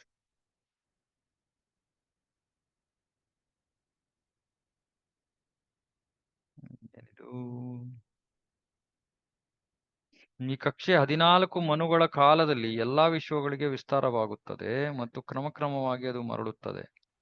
ಕೃಷ್ಣನು ತನ್ನ ಲೀಲೆಗಳಿಂದ ಎಲ್ಲಾ ವಿಶ್ವಗಳಲ್ಲಿ ಒಂದು ವಿಶ್ವದಿಂದ ಇನ್ನೊಂದಕ್ಕೆ ಮರಳುತ್ತಾನೆ. ಇದರ ಪ್ರಕಾರ 14 ಮನು ಅಂದ್ರೆ ಬ್ರಹ್ಮನ ಒಂದು ದಿನದಲ್ಲಿ ಅರ್ಥ ಆಗಲ್ಲ ಇದು, ಬಟ್ ಎನಿವೆ ಏನ್ ಅರ್ಥ ಆಗ್ತಾ ಇದೆ ಅದು ಹೇಳ್ತಾ ಇದ್ದೀನಿ. ಒಂದು ಕಕ್ಷೆ, ಒಂದು ಆರ್ಬಿಟ್ ಇದೆ, ಕಕ್ಷೆ, ಸೂರ್ಯನ ಕಕ್ಷೆ ತರ ಕೃಷ್ಣನ ಲೀಲೆಗಳ ಒಂದು ಕಕ್ಷೆ ಇದೆ. ಆ ಕಕ್ಷೆ ಎಲ್ಲಾ ಬ್ರಹ್ಮಾಂಡಗಳನ್ನು ವ್ಯಾಪಿಸುತ್ತಂತೆ, ಅಥವಾ ಎಲ್ಲಾ ಬ್ರಹ್ಮಾಂಡಗಳ ಮೂಲಕ ಸಾಗುತ್ತೆ ಅದು. ಅಂದ್ರೆ ಒಂದೊಂದು ಕಕ್ಷೆ ಎಲ್ಲಾ ಬ್ರಹ್ಮಾಂಡಗಳ ಮೂಲಕ ಹೋಗ್ತಾ ಇರೋ ಒಂದು ಕಕ್ಷೆ. ಆ ಕಕ್ಷೆಯ ಮೇಲೆ ಒಂದೊಂದು ಸಮಯದಲ್ಲಿ ಒಂದೊಂದು ಅವತಾರ, ಒಂದೊಂದು ಲೀಲೆ ನಡೀತಾ ಇರುವಂಗೆ ಆ ಚಕ್ರದಲ್ಲಿ.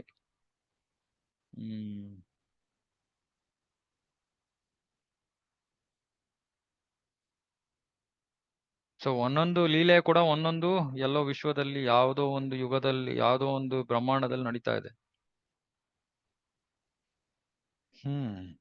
ವಿಶ್ವದಲ್ಲಿ ಕೃಷ್ಣನು 125 ವರ್ಷ ಇರುತ್ತಾನೆ ಮತ್ತು ಅವನು ವೃಂದಾವನ ಮತ್ತು ದ್ವಾರಕ ಎರಡರಲ್ಲಿಯೂ ತನ್ನ ಲೀಲೆಗಳನ್ನು ಭೋಗಿಸುತ್ತಾನೆ. ಓಕೆ. ಅವನ ಲೀಲಾ ಚಕ್ರವೆಂದರೆ ಅಗ್ನಿಯ ಚಕ್ರವಿದ್ದಂತೆ. ಹೀಗೆ ಕೃಷ್ಣನು ಪ್ರತಿಯೊಂದು ವಿಶ್ವದಲ್ಲಿ ಒಂದಾದ ಮೇಲೆ ಒಂದರಂತೆ ತನ್ನ ಲೀಲೆಗಳನ್ನು ಪ್ರದರ್ಶಿಸುತ್ತಾನೆ. ಓಕೆ. ಪ್ರತಿಯೊಂದು ವಿಶ್ವದಲ್ಲಿ.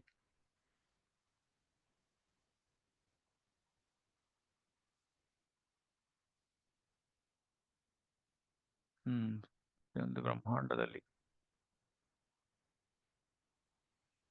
ಕೃಷ್ಣನ ಲೀಲೆಗಳೆಂದರೆ ಜನನ, ಬಾಲ್ಯಾವಸ್ಥೆ, ಪೌಗಂಡ ಮತ್ತು ತಾರುಣ್ಯಗಳು. ಈ ಲೀಲೆಗಳು ಪೂತನಿಯನ್ನು ಕೊಲ್ಲುವುದರಿಂದ ಪ್ರಾರಂಭಿಸಿ ಮೌಷಾಲ ಲೀಲಾ ಅಂದ್ರೆ ಕೃಷ್ಣ, ಬಲರಾಮ್ ಮತ್ತು ಯಾದವರು ಸಾಯುವವರೆಗೆ ಅಲ್ಲ, ನಾಶವಾಗುವ ತನಕ, ಯದುವಂಶ ನಾಶವಾಗುವ ಸಮಯ ತನಕ ಲೀಲೆಗಳು ಪ್ರತಿಯೊಂದು ವಿಶ್ವದಲ್ಲಿಯೂ ಸುತ್ತುತ್ತಲೇ ಇರುತ್ತವೆ.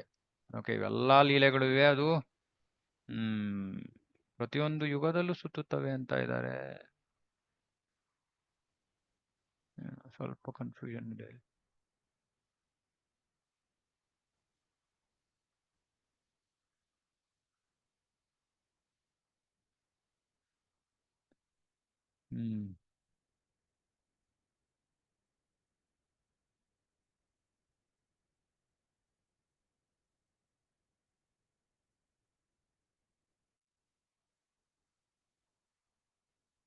ಕೃಷ್ಣ ಲೀಲೆಗಳು ಸದಾ ಪ್ರತಿ ಕ್ಷಣಕ್ಕೂ ನಡೆಯುತ್ತಿರುವುದರಿಂದ ಯಾವುದೋ ಲೀಲೆ ಒಂದು ವಿಶ್ವದಲ್ಲಿ ಅಥವಾ ಬೇರೆ ವಿಶ್ವದಲ್ಲಿ ನಡೆದೇ ಇರುತ್ತದೆ. ಇದರ ಪರಿಣಾಮವೆಂದರೆ ವೇದಗಳು ಮತ್ತು ಪುರಾಣಗಳು ಈ ಲೀಲೆಗಳು ಶಾಶ್ವತ ಎಂದು ಹೇಳುತ್ತವೆ. ಇರಬೇಕು. ಪಾರಮಾರ್ಥಿಕ ಧಾಮವಾದ ಗೋಲೋಕವು ಸುರಭಿ ಗೋಗಳು ಮೇಯುವ ನೆಲ. ಇದು ಕೃಷ್ಣನಷ್ಟೇ ಐಶ್ವರ್ಯವಂತ ಮತ್ತು ಶಕ್ತಿಯುತವಾದ ನೆಲವಾಗಿದೆ. ಕೃಷ್ಣನು ತನ್ನ ಇಚ್ಛೆಯಿಂದ ತನ್ನೊಡನೆ ಗೋಲೋಕ ಮತ್ತು ಗೋಲೋಕ ಧಾಮಗಳನ್ನು ಎಲ್ಲಾ ವಿಶ್ವಗಳಲ್ಲಿ ಪ್ರಕಟಗೊಳಿಸಿದ್ದಾನೆ. ಗೋಲೋಕ ಮತ್ತು ಗೋಲೋಕ ಧಾಮಗಳನ್ನು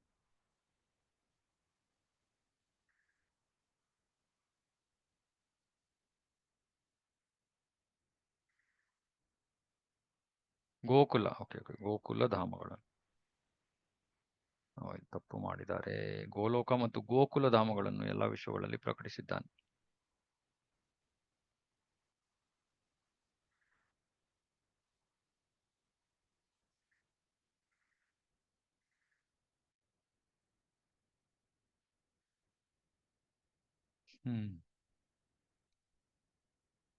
ಕೃಷ್ಣನ ಶಾಶ್ವತ ಲೀಲೆಗಳು ಅವ್ಯವಚ್ಛಿನ್ನವಾಗಿ ಸತತವಾಗಿ ವೃಂದಾವನ ಗೃಹದಲ್ಲಿಯ ಮೂಲ ಗೋಲೋಕದಲ್ಲಿ ನಡೆದಿರುತ್ತದೆ.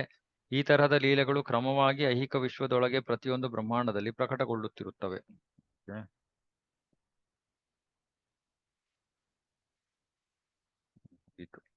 ಕೃಷ್ಣನು ಆಧ್ಯಾತ್ಮಿಕ ಆಕಾಶದಲ್ಲಿ ಪೂರ್ಣನಾಗಿದ್ದಾನೆ. ಅವನು ತನ್ನ ಎಲ್ಲ ಐಶ್ವರ್ಯದ ಪ್ರಕಟಣೆಯಿಂದ ಮಥುರಾ ಮತ್ತು ದ್ವಾರಕೆಯಲ್ಲಿ ಹೆಚ್ಚು ಪೂರ್ಣನಾಗಿದ್ದಾನೆ. ಅದಕ್ಕೂ ಹೆಚ್ಚು ಪೂರ್ಣನು ವೃಂದಾವನದ ವ್ರಜದಲ್ಲಿ ಆಗಿದ್ದಾನೆ. ಸೊ ಇದು ಮುಖ್ಯ. ಪೂರ್ಣತರ ಪೂರ್ಣತಮ. ಕೃಷ್ಣ ವೈಕುಂಠದಲ್ಲಿ ಪೂರ್ಣ. ಆಮೇಲೆ ಮಥುರಾ ದ್ವಾರಕೆಯಲ್ಲಿ ಪೂರ್ಣತರ, ಮತ್ತೆ ವೃಂದಾವನದಲ್ಲಿ ಪೂರ್ಣತಮ.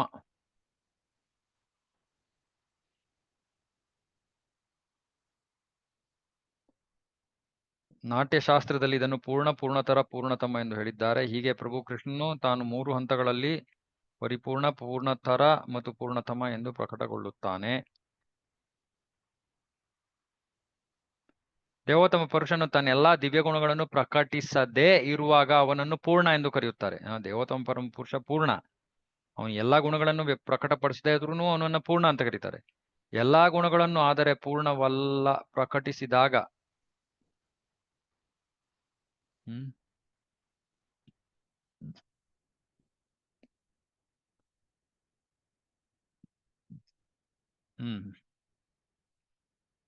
ಎಲ್ಲಾ ಗುಣಗಳು ಪ್ರಕಟವಾಗತ್ವೆ, ಆದರೆ ಪೂರ್ಣವಾಗಿ ಅಲ್ಲ. ಆದ್ರೂ ಕೂಡ ಅವನನ್ನ ಆಗ ಪೂರ್ಣತರ ಅಂತ ಕರೀತಾರೆ. ಎಲ್ಲಾ ಓಕೆ, ಪೂರ್ಣ ಮಟ್ಟದಲ್ಲಿ ಪ್ರಕಟವಾಗುವುದಿಲ್ಲ. ಯಾವಾಗ ಎಲ್ಲಾ ಗುಣಗಳು ಪೂರ್ಣ ಮಟ್ಟದಲ್ಲಿ ಪ್ರಕಟವಾಗುತ್ತವೋ ಆವಾಗ ಅವನನ್ನ ಪೂರ್ಣತಮ ಅಂತ ಕರೀತಾರೆ. ಸೊ ವೈಕುಂಠದಲ್ಲಿ ಕೃಷ್ಣ ಪೂರ್ಣ, ಆದ್ರೆ ಅವನು ಎಲ್ಲಾ ಅಲೌಕಿಕ ಗುಣಗಳನ್ನು ವ್ಯಕ್ತಪಡಿಸೋದಿಲ್ಲ. ವೈಕುಂಠದಲ್ಲಿ, ದ್ವಾರಕಾ ಮಥುರೆಯಲ್ಲಿ ಎಲ್ಲಾ ಗುಣಗಳನ್ನು ವ್ಯಕ್ತಪಡಿಸ್ತಾನೆ, ಆದ್ರೆ ಪೂರ್ಣ ಪ್ರಮಾಣಕ್ಕೆ ವ್ಯಕ್ತಪಡಿಸೋದಿಲ್ಲ. ವೃಂದಾವನದಲ್ಲಿ ಎಲ್ಲಾ ಅಲೌಕಿಕ ಗುಣಗಳು ಪೂರ್ಣ ಪ್ರಮಾಣದಲ್ಲಿ ವ್ಯಕ್ತವಾಗತ್ವೆ, ಹಾಗಾಗಿ ಅವನನ್ನ ಅಲ್ಲಿ ಪೂರ್ಣತಮ ಅಂತ ಕರೀತಾರೆ. ಅದಕ್ಕೆ ನಾವು ಶ್ಯಾಮಸುಂದರ ಕೃಷ್ಣನ ಹಿಂದೆ ಬಿದ್ದಿರೋದು. ಕೃಷ್ಣನ ಅಧಿಕತಮ ಗುಣಗಳು ವೃಂದಾವನದಲ್ಲಿ ಪ್ರಕಟಗೊಳ್ಳುತ್ತವೆ ಮತ್ತು ಅವನ ಪೂರ್ಣ ಮತ್ತು ಪೂರ್ಣತರ ಗುಣಗಳು ದ್ವಾರಕ ಮತ್ತು ಮಥುರಾದಲ್ಲಿ ಪ್ರಕಟಗೊಳ್ಳುತ್ತವೆ. ಓಕೆ, ಈ ಕೃಷ್ಣನು ವೃಂದಾವನದಲ್ಲಿ ಪೂರ್ಣತಮ ಪರಮಪುರುಷ. ಬೇರೆಡೆ ಅವನ ವಿಸ್ತರಣೆಗಳು ಪೂರ್ಣವಾಗಿವೆ ಅಥವಾ ಪೂರ್ಣತರವಾಗಿವೆ. ನಾನು ಹೀಗೆ ಸ್ವಲ್ಪದರಲ್ಲಿ ಕೃಷ್ಣನ ದಿವ್ಯ ರೂಪಗಳ ಪ್ರಕಟಣೆಯನ್ನು ವರ್ಣಿಸಿದ್ದೇನೆ. ಈ ವಿಷಯವು ಇಷ್ಟು ದೀರ್ಘವಾಗಿದೆಯಲ್ಲ, ಇದನ್ನು ಪ್ರಭು ಅನಂತನೂ ಕೂಡ ಪೂರ್ಣವಾಗಿ ವರ್ಣಿಸಲಾರ. ಈ ರೀತಿಯಲ್ಲಿ ಕೃಷ್ಣನ ದಿವ್ಯ ರೂಪಗಳು ಅನಿಯಮಿತವಾಗಿ ವಿಸ್ತಾರಗೊಂಡಿವೆ. ಅವುಗಳನ್ನು ಎಣಿಸುವುದು ಯಾರಿಗೂ ಸಾಧ್ಯವಿಲ್ಲ. ನಾನು ವರ್ಣಿಸಿರುವುದು ಕೇವಲ ಒಂದು ಸಣ್ಣ ನೋಟ. ಇದು ಚಂದ್ರನನ್ನು ವೃಕ್ಷದ ಶಾಖೆಗಳ ಮಧ್ಯೆ ತೋರಿಸಿದಂತೆ. ಯಾರು ಕೃಷ್ಣನ ದೇಹದ ವಿಸ್ತರಣೆಗಳ ವರ್ಣನೆಯನ್ನು ಶ್ರವಣ ಮಾಡುತ್ತಾರೋ ಅಥವಾ ಕಥಾರೂಪದಲ್ಲಿ ಹೇಳುತ್ತಾರೋ ಅವರು ಖಂಡಿತವಾಗಿ ಭಾಗ್ಯವಂತರು. ಇದನ್ನು ತಿಳಿದುಕೊಳ್ಳುವರು ಅತ್ಯಂತ ಕಠಿಣವಿದ್ದರೂ ಕೂಡ ವ್ಯಕ್ತಿಯು ಕೃಷ್ಣನ ದೇಹದ ವಿವಿಧ ಲಕ್ಷಣಗಳ ಜ್ಞಾನವನ್ನು ಪಡೆಯಬಹುದು. ಶ್ರೀರೂಪ ಮತ್ತು ಶ್ರೀ ರಘುನಾಥರ ಪದತರದಲ್ಲಿ ಕುಳಿತು ಅವರ ಅನುಗ್ರಹ ನನ್ನ ಮೇಲಿರಲಿ ಎಂದು ಪ್ರಾರ್ಥಿಸುತ್ತಾ ಆ ಮಹನೀಯರು ನಡೆದ ಹಾದಿಯಲ್ಲಿ ನಡೆಯುತ್ತಾ ಕೃಷ್ಣದಾಸನಾದ ನಾನು ಚೈತನ್ಯ ಚರಿತಾಮೃತವನ್ನು ಕಥಿಸುತ್ತೇನೆ. ಇದರೊಂದಿಗೆ ಈ 20ನೇ ಅಧ್ಯಾಯ ಮುಕ್ತಾಯವಾಯಿತು. ನನಗೆ ಎಷ್ಟು ತಿಳಿದಿತ್ತೋ ಅಷ್ಟನ್ನು ನಾನು ವಿವರಿಸಿದ್ದೇನೆ. ಮಿಕ್ಕಿದ್ದು ಮುಂದುವರೆದಿರುವಂಥ ಭಕ್ತರಿಂದ ಕೇಳಿ ನಾವು ತಿಳ್ಕೋಬಹುದು. ಅದೇ ಕೃಷ್ಣ. ಶ್ರೀ ಚೈತನ್ಯ ಚರಿತಾಮೃತ ಕಿ ಜಯ. ಜಗದ್ಗುರು ಶ್ರೀಲ ಪ್ರಭುಪಾದ ಕಿ ಜಯ. ವಾಂಛಾಕಲ್ಪತರುಭ್ಯಶ್ಚ ಕೃಪಾ ಸಿಂಧುಭ್ಯೋ ಚ ಪತಿತಾನಾಂ ಪಾವನೇಭ್ಯೋ ವೈಷ್ಣವೇಭ್ಯೋ ನಮೋ ನಮಃ. ಹರೇ ಕೃಷ್ಣ. ಯಾರಿಗಾರು ಏನಾದ್ರು ಹೇಗ್ಲಿತ್ತಾ? ಪ್ರಭು, ಒಬ್ಬ ಶುದ್ಧ ಭಕ್ತ ಬ್ರಹ್ಮನ್ಗೆ ಈಕ್ವಲ್ ಪ್ರಭು. ಬ್ರಹ್ಮ ಕೂಡ ಮಿಶ್ರ ಭಕ್ತ. ಬ್ರಹ್ಮ ಭಕ್ತರು. ಬ್ರಹ್ಮ ಹೇಳ್ದಲ್ಲ, ಪುಣ್ಯ ಕಾರ್ಯಗಳನ್ನ ಮಾಡಿದ್ದು ಕೂಡ ಮಿಶ್ರ ಭಕ್ತಿಯನ್ನ ಮಾಡಿರುವಂತಹ ಜೀವಿ ಬ್ರಹ್ಮ ಆಗ್ತಾನೆ. ಶುದ್ಧ ಭಕ್ತ ಬ್ರಹ್ಮನ್. ಓಕೆ, ಬ್ರಹ್ಮನಲ್ಲಿ 2 ತರಹದ ಬ್ರಹ್ಮರಿದ್ದಾರೆ. ಒಬ್ಬ ಶುದ್ಧ ಭಕ್ತ ಬ್ರಹ್ಮ ಇದ್ದಾನೆ, ಬೇರೆಯವರು ಮಿಶ್ರ ಭಕ್ತರಿದ್ದಾರೆ, ಇನ್ನು ಕೆಲವರು ಭಕ್ತರೇ ಆಗಿಲ್ಲರೋ ಬ್ರಹ್ಮರಿದ್ದಾರೆ. ಸೊ ಹಾಗಾಗಿ ಇದರಲ್ಲಿ ಬಹಳ ಕಾಂಪ್ಲಿಕೇಟೆಡ್ ವಿಷಯ ಇದು. ಸಾಮಾನ್ಯವಾಗಿ ನಾವು ಬ್ರಹ್ಮನನ್ನ ಭಕ್ತ ಅಂತ ಪರಿಗಣಿಸ್ತೀವಿ, ಯಾಕಂದ್ರೆ ನಮ್ಮ ಸಂಪ್ರದಾಯ ಬ್ರಹ್ಮ ಮಧ್ವಗೌಡ ಸಂಪ್ರದಾಯ. ಹಾಗಾಗಿ ಈ ಸಂಪ್ರದಾಯವನ್ನು ಪ್ರಾರಂಭ ಮಾಡಿದ ಬ್ರಹ್ಮ ಶುದ್ಧ ಭಕ್ತ. ಆದರೆ ಸಾಮಾನ್ಯವಾಗಿ ಬ್ರಹ್ಮ ಶುದ್ಧ ಭಕ್ತ ಅಂತ ಹೇಳೋದಿಲ್ಲ. ಶುದ್ಧ ಭಕ್ತರು ಈ ಬ್ರಹ್ಮಾಂಡದೊಳಗೆ ಇರೋದಿಲ್ಲ, ಅಥವಾ ಈ ಸ್ಥಾನಗಳನ್ನ ಸ್ವೀಕರಿಸಕ್ಕೆ ಇಷ್ಟಪಡೋದಿಲ್ಲ. ಹಾಗಾಗಿ ಅವರು ಎಲ್ಲರನ್ನ ಮೀರಿರುವಂತವ್ರು.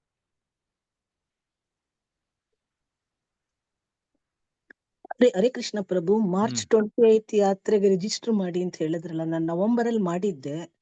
ಅದು ಏನಾದ್ರು ಯಾರಿಗೆ ಡೈರೆಕ್ಟ್ ಆಗಿ ಲಿಂಕ್ ಅಲ್ಲಿ ಮಾಡಿದ್ರಾ? ಅಲ್ಲ ಪ್ರಭು, ಅವರು ಕೃಷ್ಣ ದಾಸ್ ಪ್ರಭು ಇದಾರಲ್ಲ, ಅವ್ರಿಗೆ ಡೈರೆಕ್ಟ್ ಲಿಂಕ್ ಅಲ್ಲಿ ಅಕಾಲ್ ಕೃಷ್ಣ ಪ್ರಭು ಹೇಳಿದ್ರಾ?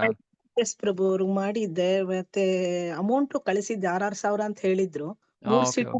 3 ಸೀಟಿಗೆ ಕಳಿಸಿದ್ದೆ. ಆಮೇಲೆ ಲೋಯರ್ ಬರ್ತ್ ಮಾಡಿ ಅಂತ ಅವ್ರಿಗೆ ಮೆಸೇಜ್ ಕಳಿಸಿದ್ದೆ. ಅದಕ್ಕೇನು